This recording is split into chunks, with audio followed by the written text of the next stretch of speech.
اس پہ کوئی لٹیگیشن تو نہیں ہے, کوئی کسی اسٹے کا اندراج تو نہیں ہے. نمبر 3 کسی بینک کے پاس وہ مورگیج تو نہیں ہے. بالکل میڈم آپ کا پوائنٹ آ گیا, لیکن سر میں آپ کی طرف آؤں گی, ناظرین کو بتائیں کہ ویریفیکیشن آف ٹائٹل کے بارے میں انہوں نے بتایا, اس پہ آپ ہمیں قانونی طور پہ جو ہے ہماری رہنمائی کریں کہ یہ ذمہ داری جو ہے یہ کس کی ہے, بائر کی ہے یا سیلر کی ہے, اور جب ہم بات کرتے ہیں کہ آپ کو ڈیو ڈیلیجنس ایکسرسائز کرنی ہوگی تو اس کا کانسیپٹ جو ہے وہ قانون میں کیا ہے؟ جی دیکھیں, ذمہ داری جو ہے obviously سیلر کا ہے to have a clear title بیچنے کے لیے. بائر کا کام ہے کہ ڈیو ڈیلیجنس کرے, جا کے مختلف اتھارٹیز سے جا کے چیک کریں. جیسے ایگریکلچرل پراپرٹی میں بڑا ضروری ہے کہ لینڈ جو انتقال ہے, جو فرد ہیں, جو پٹواری ہیں اور تحصیلدار سے, ان سے جا کے لینڈ ریکارڈ ویریفائی کرنا. چونکہ ابھی تک ہمارا سسٹم ڈیجیٹائز نہیں ہوا ہوا, اس کا ایک انیشیٹو ہوا ہے, بٹ لیکن یہ پروسیس بڑا لینتھی اور کمبرسم بھی ہو سکتا ہے, بیکاز آپ کو فزیکلی جانا پڑتا ہے اور جا کے یہ. اور سر آئی تھنک یہ پرابلم زیادہ تب آتی ہے, دیکھیں کمرشل پراپرٹیز میں نہیں آتی, ریزیڈینشیل میں نہیں آتی, وہاں آتی ہے جہاں پہ آپ کا ایگریکلچرل لینڈ جو ہے وہ آ جاتا ہے, ٹھیک ہے نا. اچھا موونگ آن, پہلے ہو گیا جی آپ نے ٹوکن منی پے کر دیا, اس کے بعد آپ نے ویریفائی کر دیا ٹائٹل, ٹھیک ہے. دین تھرڈ اسٹیپ کیا ہے, اس سے پہلے کہ ہم بیانے کی طرف جائیں؟ تھرڈ اسٹیپ یہ ہے کہ جب آپ نے ویریفائی کر دیا تو پھر آپ سیل ڈیڈ ایکسیکیوٹ کرتے ہیں. جی بالکل سر کا پوائنٹ آ گیا. میں آپ کی طرف آؤں گی میڈم, آپ یہ بتائیں, دیکھیں سر نے تو یہ تجویز دی کہ آپ سیل ڈیڈ کی طرف آ جائیں, ٹھیک ہے, جو کہ اپنی جگہ بات ٹھیک ہے, بیکاز اگر فنڈامنٹلی دو فریقین کے بیچ میں یہ بات طے پا گئی ہے کہ آپ لینڈ جو ہے اس کو سیل کر رہے ہیں, ٹھیک ہے, تو پھر کئی لوگوں کو شاید اگریمنٹ ٹو سیل جو ہے وہ ایکسٹرا اسٹیپ لگے. لیکن آپ کو کیا لگتا ہے ایز اے لائر یہ کیوں ضروری ہے کہ اگریمنٹ ٹو سیل ہونا چاہیے؟ ایگریمنٹ ٹو سیل بالکل ہونا چاہیے, اس کے ایڈوانٹیجز زیادہ ہیں. نمبر 1 یہ ہے کہ آپ سیلر کو لاک کر دیتے ہیں, وہ اس پراپرٹی کی ڈیل کسی اور سے نہیں کر سکتا, وہ پرائس لاک ہو جاتی ہے. نمبر 2 جس پرائس پہ سیل پرچیز ہو رہی ہوتی ہے وہ اس پہ آ جاتی ہے. نمبر 3 آپ کو ٹائم مل جاتا ہے, بیلنس سیل کنسیڈریشن آپ ارینج کر سکتے ہیں. اور اس کے ساتھ ساتھ یہ ہے کہ اگر سیلر اپنی بات سے بیک کرتا ہے, آپ کو پرفارم نہیں کرتا اپنا پارٹ, تو آپ کل کو اسپیسیفک پرفارمنس کا سیکشن 9 کا اسپیسیفک ریلیف ایکٹ کا سوٹ فائل کر سکتے ہیں. ٹھیک ہے, مطلب یہ کہ ان اے وے اس سے پہلے کہ آپ وہ کنکلوڈ کریں کانٹریکٹ سیل پرچیز کا, آپ کے پاس ایک طرح کی ایشورٹی آ جاتی ہے کہ بھئی ان ٹرمز پہ some time in the future جو ہے وہ پراپرٹی سیل اینڈ پرچیز ہوگی. سو ایک طرح کی آپ کو ایک کمٹمنٹ آ جاتی ہے, وہ جس کو کہتے ہیں نا آپ ڈیل لاک ہو جاتی ہے, وہ والی چیز ہو جاتی ہے. اچھا سر, کمنگ بیک ٹو یو, یہاں تک ہم پہنچ گئے, ٹھیک ہے, کنڈیشنل ٹوکن منی پے ہو گیا, ویریفیکیشن ہو گئی, اس کے بعد جی آپ کی مرضی ہے اگریمنٹ ٹو سیل اگر آپ نے کرنی ہے تو کریں, نہیں کرنا آپ سیل ڈیڈ پہ چلے جائیں. نیکسٹ اسٹیپ کیا ہے؟ فزیکل پوزیشن میں اگر آپ کو کوئی تنگ کرتا ہے, ٹھیک ہے, تو پھر آپ اس کو کس طرح سے انفورس کر سکتے ہیں؟ آپ کے بیچ میں ایک کانٹریکٹ ہے, ٹھیک ہے, ساری چیزیں بڑی کلیئرلی لیڈ ڈاؤن ہیں, لیکن اس کے باوجود جو ہے فرض کریں جس دن آپ کی پوزیشن ہونی تھی سیلر آپ کو نہیں دیتا, وہ پھر جاتا ہے, تو پھر قانون میں آپ کے پاس کیا ریمیڈی ہے؟ قانون میں یہ ہے کہ پھر اگر سیلر آپ کو نہیں دیتا پوزیشن تو دین آپ اس اسپیسیفک کلوز کو آپ انفورس کر سکتے ہیں تھرو کورٹ ایکشن. دیٹ وہ چیز اس کو گارنٹی کرتی ہے کہ آپ کو پوزیشن ملے گی.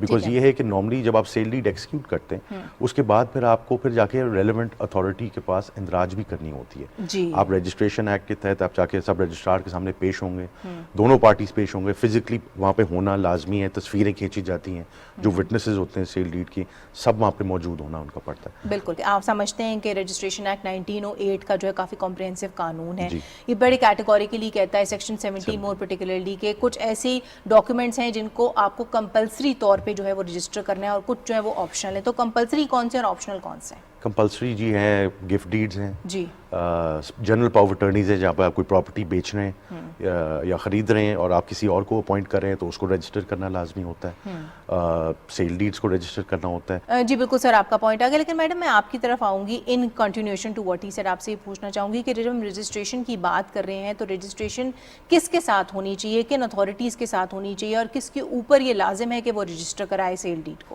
It depends. اگر تو ریونیو کی پراپرٹی ہے تو سیل ڈیڈ ہوگی, اور سیل ڈیڈ جس ایریے کی ہے اس ایریے کے متعلقہ سب رجسٹرار کے پاس وہ سیل ڈیڈ رجسٹرڈ ہوتی ہے. اگر یہ سوسائٹیز کی پراپرٹی ہے تو پھر جسٹ اسٹیمپ ڈیوٹی پے ہوتی ہے, وہ اسٹیمپ پیپرز لگ جاتے ہیں ان کی فائل میں, اور ٹرانسفر کا پروسیجر ہو جاتا ہے, ٹرانسفر پروسیس ہوتا ہے وہاں پہ, آنرشپ ٹائٹل ٹرانسفر ہو جاتا ہے from the seller to the buyer, اس طرح سے ہوتا ہے. اور سیل ڈیڈ رجسٹریشن جو ہے ریلیونٹ اتھارٹیز ہیں لاہور میں, جیسے اسی طرح گجرانوالا, شیخوپورہ, ڈسکا, سیالکوٹ, ایوری ویئر ہے ریلیونٹ اتھارٹیز ہیں جہاں پہ اس کو آپ نے رجسٹرڈ کروانا ہوتا ہے. اس کے بعد یہ ہوتا ہے کہ اس کی CTC کاپی ریلیونٹ اتھارٹی سے لے کر آپ نے پٹواری کی لینڈ ہے تو پٹواری میں آپ جائیں گے اور اپنے نام پہ سیل ڈیڈ کی بیسس پہ انتقال پاس ہوگا, وہاں پہ بھی سینکشن کروائیں گے.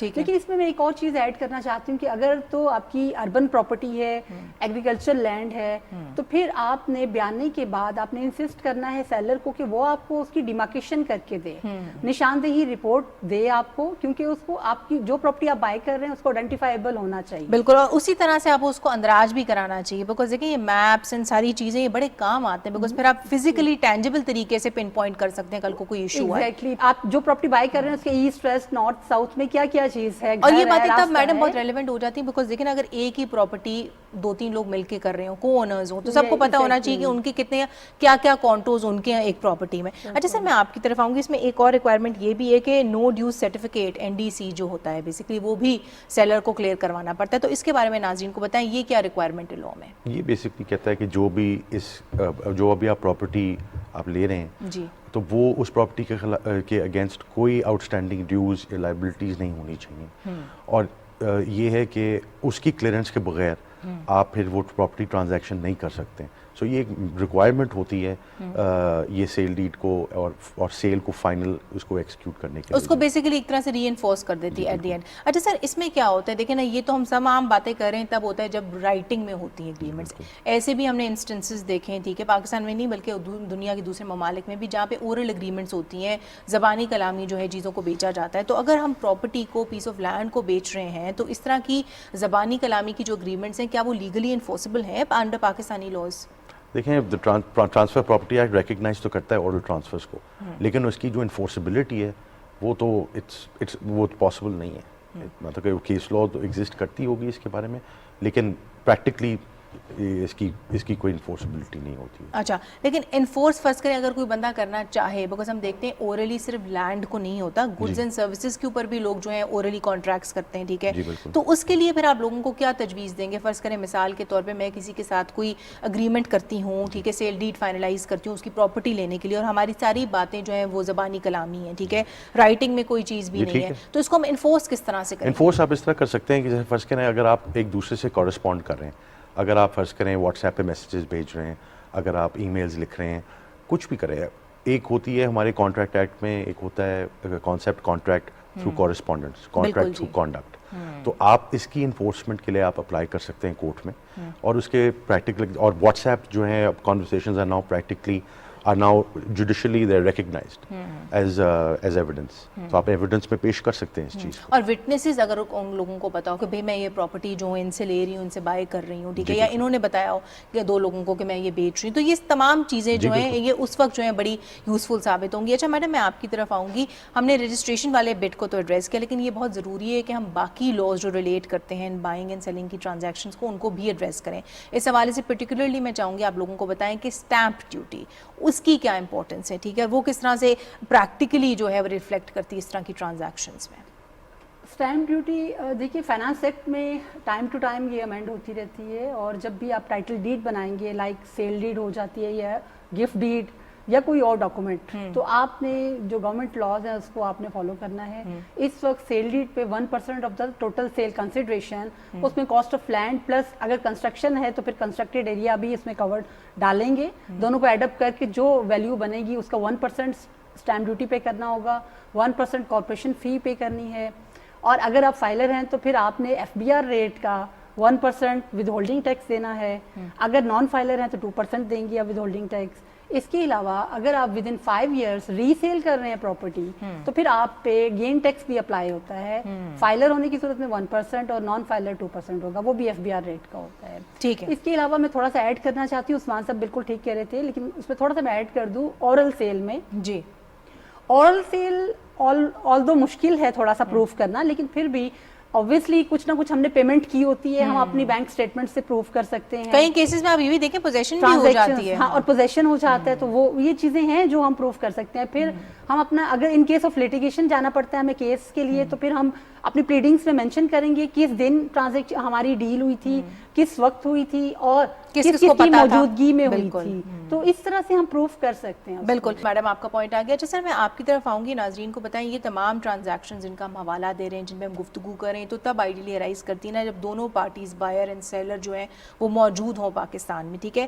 لیکن ایسے بھی انسٹنسز ہم دیکھتے ہیں جہاں پہ باہر بیٹھ کے کوئی پاکستانی یا کوئی فارینر جو ہے وہ پاکستان میں لینڈ میں انویسٹ کرنا چاہ رہا ہے, تو ایسے کیسز میں جو ہے آپ ان کو کیا لیگل ایڈوائز دیں گے کہ کس طرح سے وہ باہر سے بیٹھ کے جو ہے یہاں پہ بائنگ اینڈ سیلنگ جو ہے وہ کر سکتے ہیں, اور نہ صرف اس طرح سے کر سکتے ہیں کہ وہ ایک ٹرانزیکشن سموتھ ہو بلکہ وہ بھی کسی فراڈ کا شکار نہ ہو. اس کے دو ایسپیکٹس ہیں. اگر آپ فرض کریں آپ بائر ہیں اور آپ یہ کوئی پراپرٹی آپ خریدنا چاہتے ہیں, تو اگر آپ خود یہاں پہ موجود نہیں ہو سکتے ہیں اس کو ویریفائی کرنے کے لیے, تو آپ ایک اسپیشل پاور اٹارنی مختار عام خاص کے تھرو آپ کسی کو اپوائنٹ کر سکتے ہیں, کوئی ٹرسٹ وردی انسان کو, اور وہ ہے کہ آپ ڈاکیومنٹ بناتے ہیں اور وہ آپ ایکسیکیوٹ کرتے ہیں باہر, اور باہر کے ملک کے ایمبیسی سے آپ نوٹرائز کرا کے آپ یہاں پہ بھیجتے ہیں جہاں جس شہر میں آپ کا اٹارنی ہے, اور وہ جو ہے فارن آفس سے جا کے ویریفائی ہوتی ہے, اور اس کی رجسٹریشن کی ضرورت نہیں ہوتی ہے. رائٹ. سیلر کے لیے لیکن تھوڑا مشکل ہوتا ہے کام. وہ کیوں؟ بیکاز بات یہ ہے کہ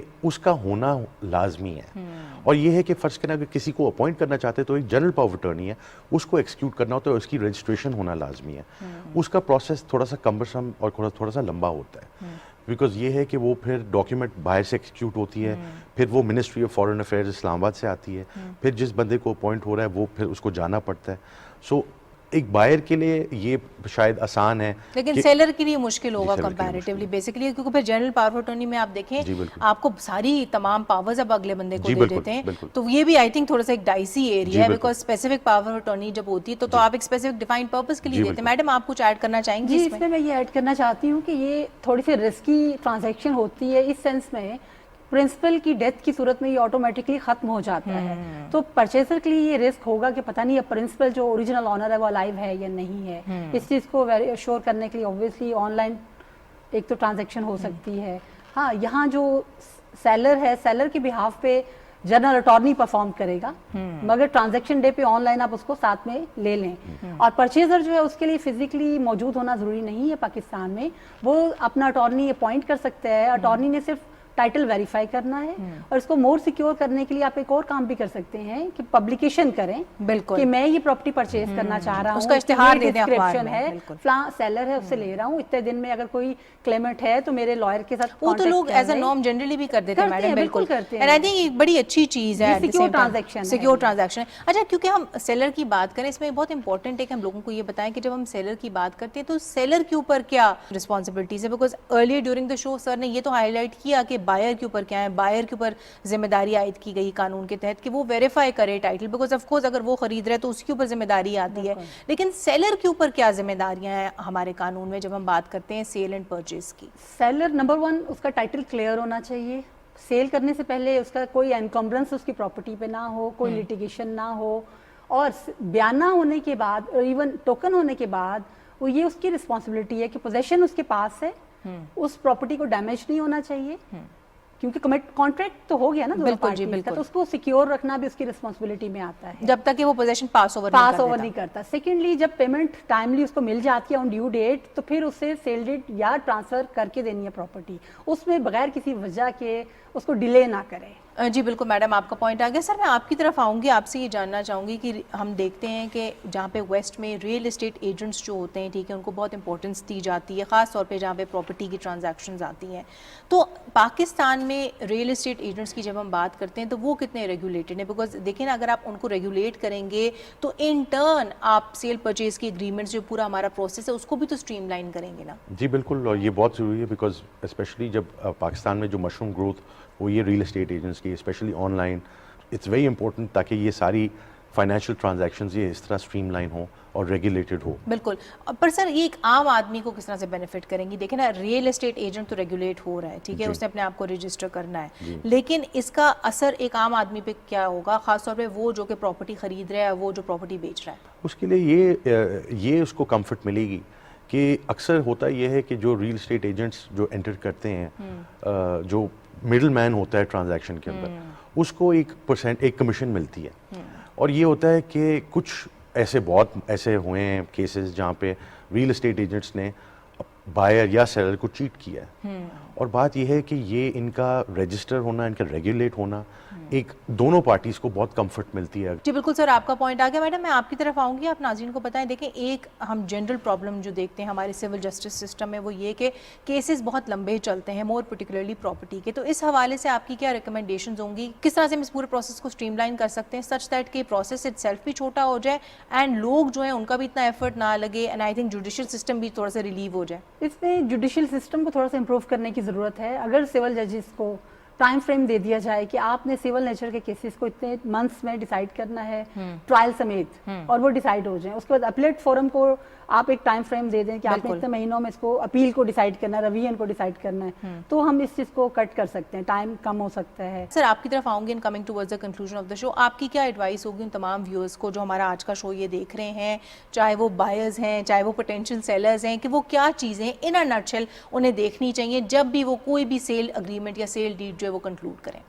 آئی تھنک سب سے امپورٹنٹ چیز یہ ہے کہ جب بھی وہ کر رہے ہوں تو جو ٹائٹل ہے اس کو ویریفائی کرنا ضرورت ہے.